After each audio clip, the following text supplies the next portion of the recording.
সুপ্রিয় শিক্ষার্থীবৃন্দ, আশা করি তোমরা ভালো আছো এবং সুস্থ আছো। তো তোমাদের সাথে আজকে অনার্স চতুর্থ বছরের শিক্ষার্থী তোমাদের জনসংখ্যা ও স্বাস্থ্য অর্থনীতি এই বিষয়ের পঞ্চম অধ্যায়ের আজকে শেষ ক্লাস। তো আমরা আগামী ক্লাসে ষষ্ঠ অধ্যায় শুরু করব। তো পঞ্চম অধ্যায়ের শেষ ক্লাসটি অত্যন্ত গুরুত্বপূর্ণ। তোমাদের এই ক্লাসে তোমাদেরকে স্বাগত জানাচ্ছি। তো আজকের আলোচনা বিষয় যেগুলি, সেই আলোচনা পর্বেই আমরা চলে যাচ্ছি।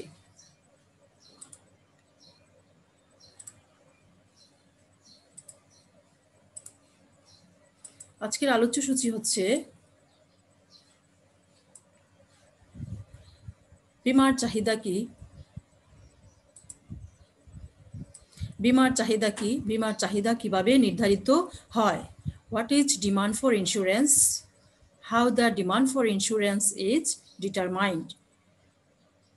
2 নম্বর কোয়েশ্চন হচ্ছে স্বাস্থ্য বীমার চাহিদা একটি দৈব ঘটনা ব্যাখ্যা করো, অথবা demand for health insurance is a moral Hazard, explain. তো এই দুটি প্রশ্ন তোমাদের পরীক্ষার জন্য গুরুত্বপূর্ণ। তো দুটি প্রশ্ন আজকে আমরা আলোচনা করব এবং এই দুটি প্রশ্ন তোমরা মনোযোগ সহকারে ভিডিওটি দেখে শিখবে।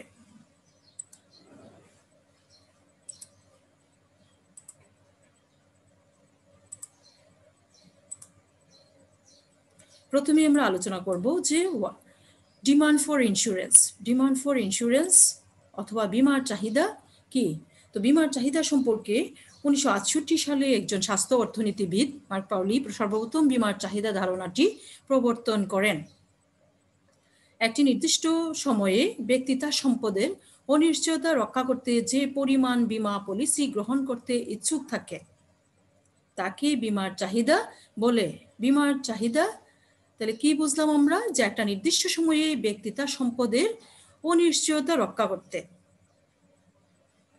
যে পরিমাণ বীমা পলিসি গ্রহণ করতে ইচ্ছুক থাকে তাকে বলা হয় বীমার চাহিদা বা ডিমান্ড ফর ইন্স্যুরেন্স।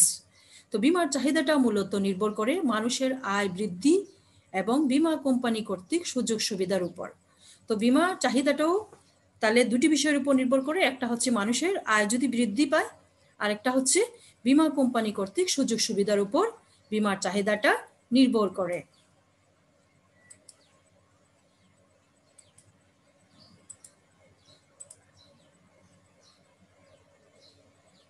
তো এবার আমরা দেখব যে determination of demand for insurance.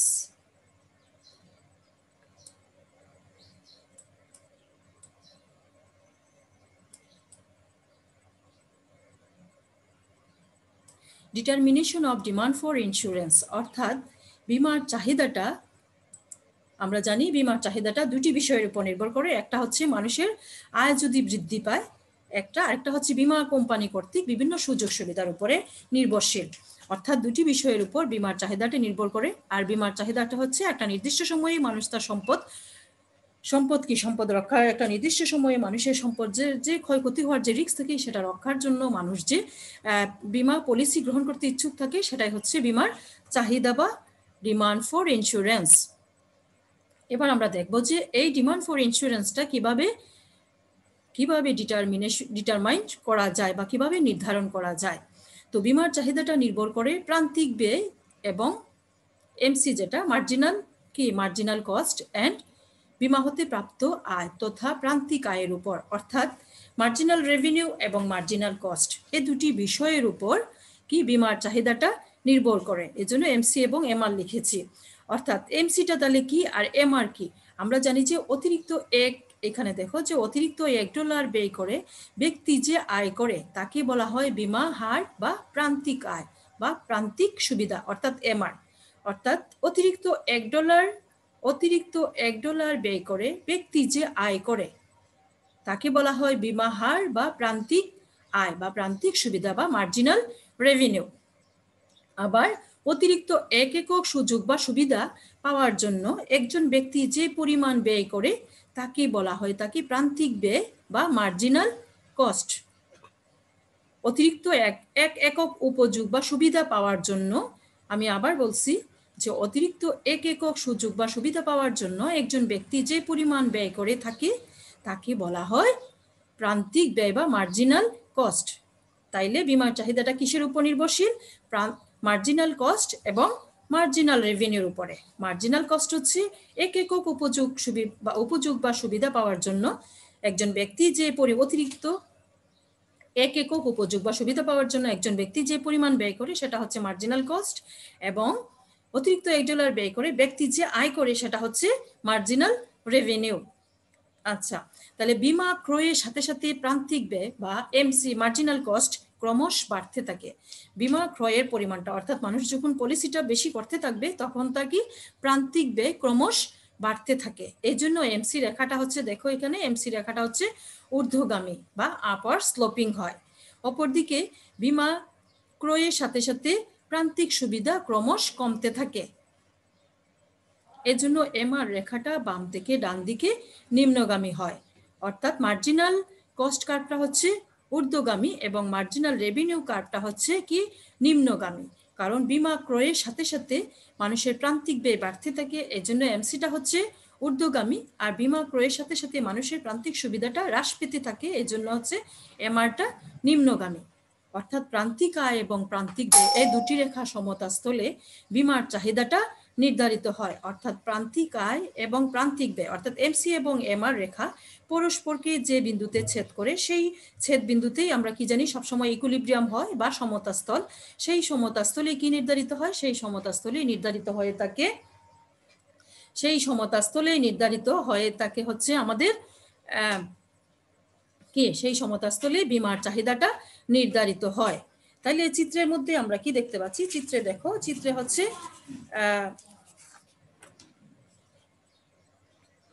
হচ্ছে দুটি অংশ। একটা হচ্ছে কি চিত্রের মধ্যে দেখো দুটি অংশ থাকে চিত্রের মধ্যে, আমরা জানি একটা ভূমি অক্ষ, একটা হচ্ছে কি লম্ব অক্ষ। তাহলে দুটি অক্ষ থাকে চিত্রের মধ্যে। দুটি অক্ষের মধ্যে একটা অক্ষ হচ্ছে বিমার পরিমাণ, ভূমি অক্ষে হচ্ছে বিমার পরিমাণ, আর লম্ব অক্ষে হচ্ছে কি লম্ব অক্ষ হচ্ছে মার্জিনাল প্রান্তিক আয় এবং প্রান্তিক ব্যয়। অর্থাৎ আয় ব্যয়টা হচ্ছে লম্ব অক্ষে আর ভূমি অক্ষে হচ্ছে বিমার পরিমাণটা। তাইলে কি দেখা যায় আমাদেরকে, এবং আমরা জানি যে এই যে এমসি রেখাটা এটা হচ্ছে বাঁ থেকে ডান দিকে ঊর্ধ্বগামী বা আপার স্লোপিং, কারণ হচ্ছে বিমা ক্রয়ের পরিমাণ যত বাড়তে থাকে এমসিটা কি হয়, এমসিটাও বাড়তে থাকে। এজন্য অর্থাৎ বিমা ক্রয়ের সাথে সাথে প্রান্তিক খরচটা বাড়তে থাকে, এই জন্য এমসি রেখাটা হচ্ছে বাঁ থেকে ডান দিকে ঊর্ধ্বগামী, এবং বিমা ক্রয়ের সাথে সাথে প্রান্তিক সুবিধাটা বা প্রান্তিক আয়টা হ্রাস পেতে থাকে, এজন্য এমআর রেখাটা হচ্ছে নিম্নগামী। এবং দুটি রেখা পরস্পরকে যে বিন্দুতে ছেদ করে, এখানে হচ্ছে ই বিন্দু, সেই ই বিন্দুটা হচ্ছে ইকুইলিব্রিয়াম পয়েন্ট। অর্থাৎ দুটি এমআর রেখা এবং এমসি রেখা সমতাস্থল, এবং সেই এই বিন্দুতে হচ্ছে ইকুইলিব্রিয়াম পয়েন্ট, এবং এই বিন্দুতেই কি হয় বিমার চাহিদাটা নির্ধারিত হয়। তাহলে দেখো যে আমরা চিত্রের মাধ্যমে যে বিষয়টা যদি আলোচনা করি সেটা হচ্ছে যে ভূমি অক্ষে হচ্ছে বা হরাইজন্টাল এক্সিস হচ্ছে বিমার পরিমাণ, আর ভার্টিক্যাল এক্সিসে হচ্ছে আয় এবং ব্যয়ের পরিমাণ, যেটা হচ্ছে প্রান্তিক আয় এবং প্রান্তিক ব্যয়ের পরিমাণ। তাহলে দেখো প্রান্তিক আয় এবং প্রান্তিক ব্যয় রেখা এমআর এবং এমসি হচ্ছে যথাক্রমে প্রান্তিক আয় এবং এমআর এবং এমসি যথাক্রমে হচ্ছে প্রান্তিক আয় এবং প্রান্তিক ব্যয় রেখা। তাহলে দুটি রেখা পরস্পরকে এই বিন্দুতে ছেদ করে, এবং এই বিন্দুতে হচ্ছে প্রান্তিক আয় এবং প্রান্তিক ব্যয় পরস্পর সমান। তাহলে প্রান্তিক আয় এবং প্রান্তিক ব্যয় এই বিন্দুতে সমান হয়, এই বিন্দুটাই হচ্ছে ইকুইলিব্রিয়াম পয়েন্ট।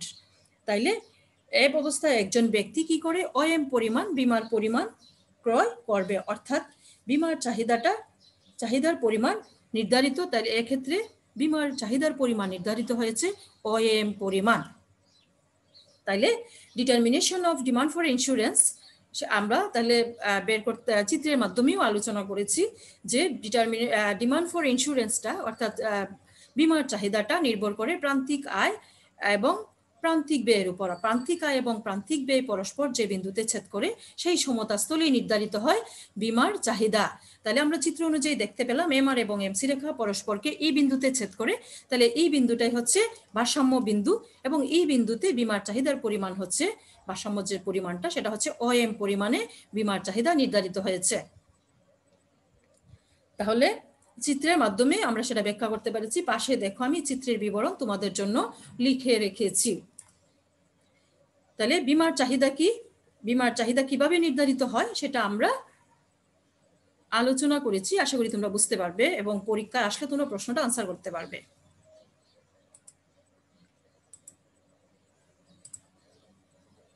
আমাদের পরের যে টপিক ছিল, পরের টপিকটা ছিল যে স্বাস্থ্য বীমার চাহিদা একটি দৈব ঘটনা। স্বাস্থ্য বীমার চাহিদা একটি দৈব ঘটনা ব্যাখ্যা করো। অর্থাৎ demand for health insurance is a demand for health insurance is a moral Hazard, explain. অথবা স্বাস্থ্য বীমার চাহিদা একটি দৈব ঘটনা ব্যাখ্যা করো। তো বীমা এই বিষয়ে প্রথম আমরা অনেকগুলি ক্লাস নিয়েছি, আমাদের 3টা ক্লাস অলরেডি হয়ে গেছে। তো 3টা ক্লাসে আমরা এগুলি আলোচনা করেছি। তো 3টা ক্লাসের আলোচনা থেকে আমরা নিশ্চয়ই এতদিনে শিখে ফেলেছি যে বীমা কি, বীমাটা কি। তাহলে বীমা হচ্ছে, তারপরও আজকে আমরা দেখব যে বীমা হচ্ছে এক ধরনের চুক্তি, স্বাস্থ্য বীমাও এক ধরনের চুক্তি, যার মাধ্যমে বীমা গ্রহীতা স্বাস্থ্য সুবিধা কি করেন, যার মাধ্যমে বীমা গ্রহীতা স্বাস্থ্য সুবিধা পেয়ে থাকেন। কিন্তু অনেক ব্যক্তি আছেন যারা নির্দিষ্ট সময়ে অসুস্থ হন না, বা অনেকে অসুস্থ হলেও স্বাস্থ্যসেবা দেওয়ার পরও মৃত্যুবরণ করেন না। স্বাস্থ্য বীমা গ্রহীতা কখনো অসুস্থ না হলেও যে পরিমাণ প্রিমিয়াম জমা দেন তার মেয়াদ শেষে তাকে সুদসহ ফেরত দিতে হয়। তবে অসুস্থতার উপর স্বাস্থ্য বীমার চাহিদার পরিবর্তন হয়ে থাকে। অর্থাৎ স্বাস্থ্য বীমাটা যে একটা দৈব ঘটনা সেটা ব্যাখ্যা করতে বলছে আমাদেরকে প্রশ্নে। আমাদের হচ্ছে যে demand for health insurance is a moral Hazard, explain. অর্থাৎ বীমা হচ্ছে, আমরা জানি কি বীমাটা হচ্ছে এক ধরনের চুক্তি, বীমা এক ধরনের চুক্তি, সেই অনুযায়ী স্বাস্থ্য বীমাটাও হচ্ছে এক ধরনের চুক্তি। সেই স্বাস্থ্য বীমার চুক্তি অনুযায়ী কি হয়, স্বাস্থ্য বীমার চুক্তিটা অনুযায়ী স্বাস্থ্য বীমার চুক্তি অনুযায়ী বীমা গ্রহীতাকে বীমা কোম্পানি কর্তৃক বিভিন্ন স্বাস্থ্য অক্ষমতাজনিত বা যে বিভিন্ন আর্থিক ক্ষতি কিংবা চিকিৎসা খরচ বহন করা আসলে ব্যক্তির পক্ষে সম্ভব হয় না, জটিল রোগের চিকিৎসা, সেই চিকিৎসা খরচের নিশ্চয়তা প্রদান করে তাকে হচ্ছে স্বাস্থ্য বীমা। কিন্তু অনেক ব্যক্তি আছেন যারা একটা নির্দিষ্ট মেয়াদের জন্য মানুষ আসলে বীমা পলিসিগুলি গ্রহণ করে এবং সেই নির্দিষ্ট মেয়াদের মধ্যেই মানুষ সেই বীমা কোম্পানি কর্তৃক বিভিন্ন সুযোগ সুবিধাগুলি ভোগ করে থাকেন। কিন্তু অনেক ব্যক্তি আছেন যারা নির্দিষ্ট মেয়াদে দেখা যায় অসুস্থ হন না, কিংবা অসুস্থ হলেও স্বাস্থ্যসেবা দেওয়ার পরও তারা মৃত্যুবরণ করেন না। অর্থাৎ স্বাস্থ্য বীমা গ্রহীতা কখনো অসুস্থ না হলেও, স্বাস্থ্য বীমা গ্রহীতা যে অসুস্থ হলেই তিনি কোম্পানি থেকে সুযোগ সুবিধা পাবেন সেটা নয়, কিন্তু স্বাস্থ্য বীমা গ্রহীতা কখনো অসুস্থ না হলেও দেখা যায় তিনি যে পরিমাণ প্রিমিয়াম জমা দেন, অর্থাৎ পলিসি গ্রহণ করলে তাকে একটা নির্দিষ্ট পরিমাণ প্রিমিয়াম দিতে, মানে আমরা যে কিস্তি দেয় সেটাকে প্রিমিয়াম বলে, সেই প্রিমিয়াম জমা দেন, তাকে নির্দিষ্ট মেয়াদ শেষে সেই প্রিমিয়ামটা সুদসহ ফেরত দেওয়া হয়। তবে অসুস্থতার উপর স্বাস্থ্য বীমার পরিবর্তনটা নির্ভরশীল। কোনো ব্যক্তি যদি অসুস্থ হন কিংবা মৃত্যুবরণ করেন অসুস্থ হয়ে, বা চিকিৎসা সেবা দেওয়ার পরও কোনো ব্যক্তি অসুস্থ না হন কিংবা চিকিৎসা সেবা দেওয়ার পরও মৃত্যুবরণ করেন, সেই ক্ষেত্রে বীমার চাহিদাটা পরিবর্তন হয়ে থাকে। আমরা ধরি যদি যে কোনো ব্যক্তি অসুস্থ হলে তার সম্ভাবনা হচ্ছে পি, অর্থাৎ কোনো ব্যক্তি অসুস্থ হওয়ার প্রবাবিলিটি হচ্ছে পি, যেটাকে আমরা পি দ্বারা ধরলাম যে অসুস্থ হওয়ার প্রবাবিলিটি হচ্ছে পি, এবং নির্দিষ্ট সময় অসুস্থ হলে যে ক্ষতি হয় তার উপর ভিত্তি করে বীমার চাহিদা নির্ধারিত হয়। আবার চাহিদা নির্ধারণের ক্ষেত্রে ব্যতিক্রমও ঘটতে পারে। অর্থাৎ আমরা কিন্তু ধরে নিয়েছি যে কোনো ব্যক্তি অসুস্থ হওয়ার প্রবাবিলিটি হচ্ছে পি, এবং নির্দিষ্ট সময়ে অসুস্থ হলে যে ক্ষতি হয় তার উপর ভিত্তি করে বীমার চাহিদাটা নির্ধারিত হয়। আবার চাহিদা নির্ধারণের ক্ষেত্রে ব্যতিক্রমও ঘটতে পারে, যেমন নির্দিষ্ট সময়ে কোনো ব্যক্তির অসুস্থ হওয়ার প্রবাবিলিটি 1 - P1 = 0.5 হতে পারে, কিন্তু ওই ব্যক্তি নির্দিষ্ট সময়ে অসুস্থ না হলে বীমার চাহিদা হ্রাস পায়। আবার অসুস্থ হলে স্বাস্থ্য বীমার চাহিদা বাড়ে। অর্থাৎ অসুস্থতার উপর স্বাস্থ্য বীমার চাহিদাটা নির্ভরশীল। কোনো ব্যক্তি অসুস্থ হলে স্বাস্থ্য বীমার চাহিদা কি হয়, বৃদ্ধি পায়, আর কোনো ব্যক্তি অসুস্থ না হলে স্বাস্থ্য বীমার চাহিদাটা হ্রাস পায়। তাহলে আমরা প্রথমে ধরে নিলাম যে অসুস্থ হওয়ার প্রবাবিলিটি হচ্ছে পি, এক্ষেত্রে নির্দিষ্ট সময় অসুস্থ হলে যে ক্ষতি হয় তার উপর ভিত্তি করে বীমার চাহিদাটা নির্ধারিত হয়। আবার চাহিদা নির্ধারণের ক্ষেত্রেও ব্যতিক্রম দেখা দিতে পারে। আমরা যে চাহিদাটা নির্ধারণ করব সেক্ষেত্রেও ব্যতিক্রম দেখা দিতে পারে। যেমন কোনো ব্যক্তি নির্দিষ্ট সময়ে অসুস্থ হওয়ার সম্ভাবনা 1 - P1 = 0.5 যদি হয় 5 আমরা ধরে নিয়েছি, কিন্তু ওই ব্যক্তি নির্দিষ্ট সময় অসুস্থ না হলে বীমার চাহিদাটা হ্রাস পায়। অর্থাৎ চাহিদা নির্ধারণের ক্ষেত্রেও ব্যতিক্রম হয়। সেই ব্যতিক্রমের ক্ষেত্রে সেক্ষেত্রে প্রবাবিলিটি কি ধরে নেওয়া হয়েছে 1 - P1 = 0.5 হয়। কিন্তু ওই ব্যক্তি যদি নির্দিষ্ট সময়ে অসুস্থ না হয় তাহলে বীমার চাহিদা হ্রাস পায়, আর যদি অসুস্থ হয় তাহলে বীমার চাহিদাটা বৃদ্ধি পায়। তার মানে হচ্ছে অসুস্থতার উপরে বীমার চাহিদার হ্রাস বৃদ্ধি নির্ভর করে।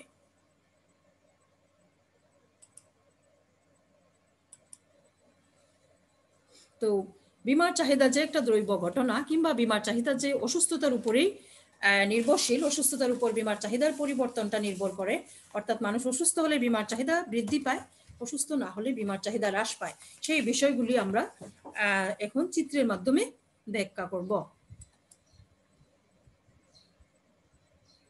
এখানে দেখো ক খ দুটি চিত্র রয়েছে, 1 নম্বর এবং 2 নম্বর দুটি চিত্র আছে, এবং দুটি চিত্রের মাধ্যমে আমরা বিষয়গুলি আলোচনা করব।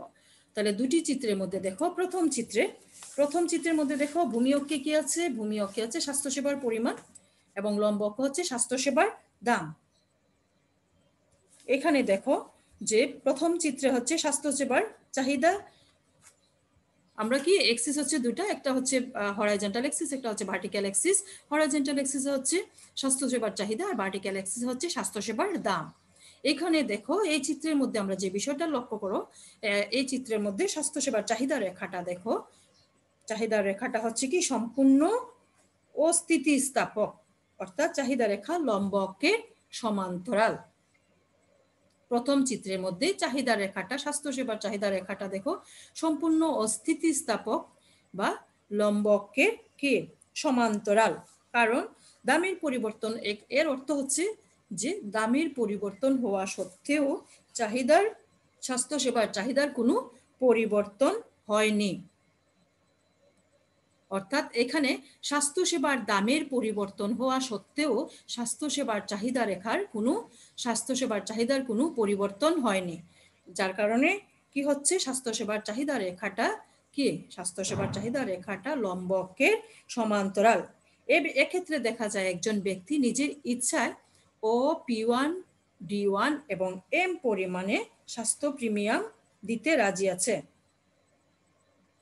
সর্বোচ্চ P1, D1 এবং কি M পরিমাণে স্বাস্থ্যসেবার প্রিমিয়াম একজন ব্যক্তি নিজের ইচ্ছায় এতটুকু পরিমাণে P1, D1, M এই যে এতটুকু জায়গা সে কি স্বাস্থ্য প্রিমিয়াম দিতে রাজি আছে। এবং বীমা প্রতিষ্ঠান ব্যক্তির ব্যয় দ্বারা বীমা গ্রহীতার স্বাস্থ্যসেবার প্রয়োজনীয়তার প্রতিনিধিত্ব করে থাকে। এক্ষেত্রে বীমা গ্রহীতা ব্যক্তি বীমা প্রতিষ্ঠান, এক্ষেত্রে বীমা প্রতিষ্ঠান কি করে? এক্ষেত্রে বীমা প্রতিষ্ঠান ব্যক্তির ব্যয় দ্বারা বীমা গ্রহীতার স্বাস্থ্যসেবার প্রয়োজনীয়তার প্রতিনিধিত্ব করে থাকে। অস্থিতিস্থাপক চাহিদা রেখার ক্ষেত্রে দাম বীমা স্বাস্থ্যসেবার চাহিদার উপর কোনো, অর্থাৎ স্বাস্থ্যসেবার দামটা স্বাস্থ্যসেবার চাহিদার উপর কোনো ধরনের প্রভাব ফেলতে পারে না। প্রথম চিত্রের মতো যদি স্বাস্থ্যসেবার চাহিদা রেখাটা যদি লম্ব অক্ষে সমান্তরাল হয়, এর অর্থ হচ্ছে স্বাস্থ্যসেবার দামের যতই পরিবর্তন হোক না কেন স্বাস্থ্যসেবার চাহিদার কোনো পরিবর্তন হয় না, যার জন্য এই রেখাটা মূলত লম্ব অক্ষের সমান্তরাল। তারপরেও এই ক্ষেত্রে ব্যক্তি কি P1, D1, M পরিমাণে প্রিমিয়াম দিতে রাজি আছে, এবং সেই পরিমাণ প্রিমিয়াম দিয়ে বীমা প্রতিষ্ঠানগুলি কি করে? বীমা গ্রহীতার বিভিন্ন প্রয়োজনীয় সুযোগ সুবিধার প্রতিনিধিত্ব করে থাকে। মূলত অস্থিতিস্থাপক চাহিদার ক্ষেত্রে বীমা স্বাস্থ্যসেবার চাহিদার উপরে কোনো ধরনের প্রভাব ফেলতে পারে না। এবং চিত্রের মধ্যে দেখো দামের যদি পরিবর্তন হয় স্বাস্থ্যসেবার চাহিদারও পরিবর্তন ঘটে।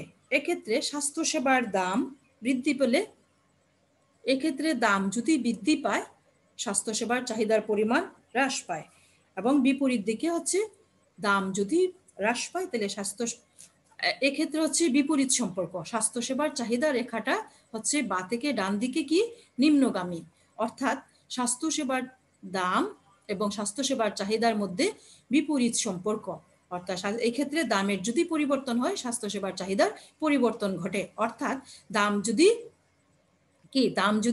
স্বাস্থ্যসেবার দাম যদি বৃদ্ধি পায় স্বাস্থ্যসেবার চাহিদার পরিমাণ হ্রাস পায়, আবার স্বাস্থ্যসেবার দাম যদি কমে যায় স্বাস্থ্যসেবার চাহিদার পরিমাণ স্বাস্থ্যসেবার দাম যদি কমে যায় চাহিদার পরিমাণটা বেড়ে যায়। তাই বলা যায় স্বাস্থ্যসেবার দাম হ্রাস বৃদ্ধির ফলে বীমা চাহিদারও, তাই বলা যাচ্ছে যে স্বাস্থ্যসেবার দামের হ্রাস বৃদ্ধির ফলে বীমা চাহিদারও কি হয়, হ্রাস বৃদ্ধি ঘটে।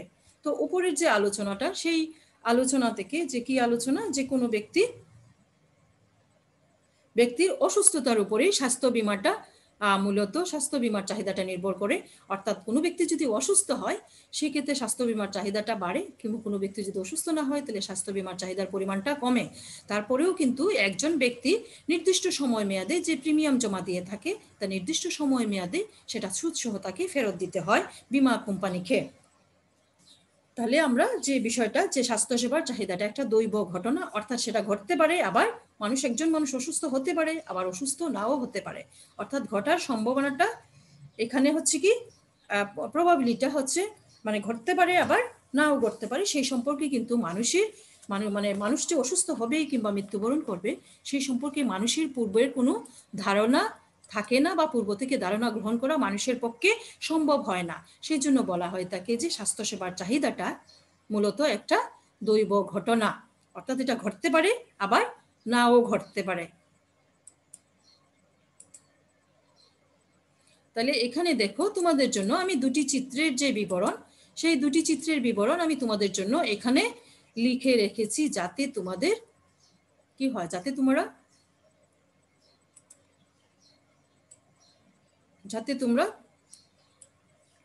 তোমাদের প্রশ্নগুলির উত্তর পড়তে যাতে তোমাদের কোনো অসুবিধে না হয়। তোমরা যাতে এই প্রশ্নগুলির উত্তর এখান থেকে পড়তে পারো, এবং পরীক্ষায় আসলে লিখে তোমরা প্রশ্নগুলি শিখবে, পরীক্ষায় আসলে যাতে তোমরা প্রশ্নগুলি আনসার করতে পারো, এবং পরীক্ষার জন্য এই প্রশ্নগুলি খুবই গুরুত্বপূর্ণ। তাহলে উপরের আলোচনা থেকে আমরা কি বলতে পারি? উপরের আলোচনা থেকে আমরা বলতে পারি যে স্বাস্থ্য বীমার চাহিদাটা হচ্ছে একটা দৈব ঘটনা। কেননা স্বাস্থ্য বীমার চাহিদা কেমন হবে সে সম্পর্কে পূর্ব থেকে ধারণা গ্রহণ করা যায় না, কারণ স্বাস্থ্য বীমার চাহিদাটা নির্ভর করে হচ্ছে মানুষের অসুস্থতার, স্বাস্থ্য বীমার চাহিদাটা নির্ভর করে মানুষের অসুস্থতার উপর নির্ভর করে নির্ধারিত হয়। যে বীমার চাহিদাটা কতটুকু হবে সেই সম্পর্কে মানুষ পূর্ব থেকে ধারণা গ্রহণ করতে পারে না, কারণ দেখা যায় অসুস্থ হলেই স্বাস্থ্যসেবার চাহিদাটা বাড়ে, অসুস্থ না হলে স্বাস্থ্যসেবার চাহিদাটা হ্রাস পায়। যে বিষয়টা আমরা দুটি চিত্রের মাধ্যমে দেখলাম। প্রথম চিত্রে হচ্ছে এখানে স্বাস্থ্যসেবার দামের যতই পরিবর্তন হোক না কেন স্বাস্থ্যসেবার চাহিদার কোনো পরিবর্তন হয় না, কারণ যার ফলে কারণ হচ্ছে স্বাস্থ্যসেবার চাহিদা রেখাটা হচ্ছে লম্ব অক্ষের সমান্তরাল। আর দ্বিতীয় চিত্র হচ্ছে স্বাস্থ্যসেবার চাহিদা রেখাটা হচ্ছে বাঁ থেকে ডান দিকে নিম্নগামী, অর্থাৎ স্বাস্থ্যসেবার দাম এবং চাহিদার মধ্যে হচ্ছে বিপরীত সম্পর্ক। কাজেই স্বাস্থ্যসেবার দাম এবং চাহিদার পরিমাণটা মানুষ পূর্ব থেকে ধারণা করতে পারে না বা নির্ণয় করাও সম্ভব নয়। সেজন্য বলা যায় যে স্বাস্থ্য বীমার চাহিদা একটি দৈব ঘটনা।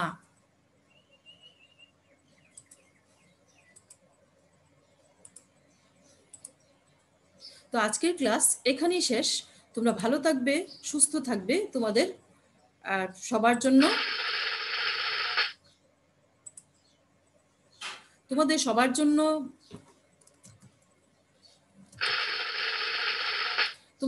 জন্য শুভকামনা। তোমরা প্রশ্নগুলি ভালোভাবে শিখে পরীক্ষার খাতায় লিখে তোমরা প্রশ্নগুলি ভালোভাবে শিখবে, যাতে পরীক্ষায় আসলে তোমরা প্রশ্নগুলি অবশ্যই আনসার করতে পারো। এবং পরীক্ষা তোমাদের বেশি দিন বাকি নেই, পরীক্ষাটা আরো এক সন্নিকটেই পরীক্ষা হয়ে যাবে তোমাদের।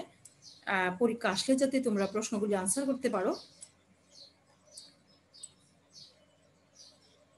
করতে পারো সেজন্য তোমাদের আমি আলোচনা করেছি। আশা করি তোমরা বুঝতে পেরেছো। তো তোমরা ভালো থাকবে, সুস্থ থাকবে। Thanks to all.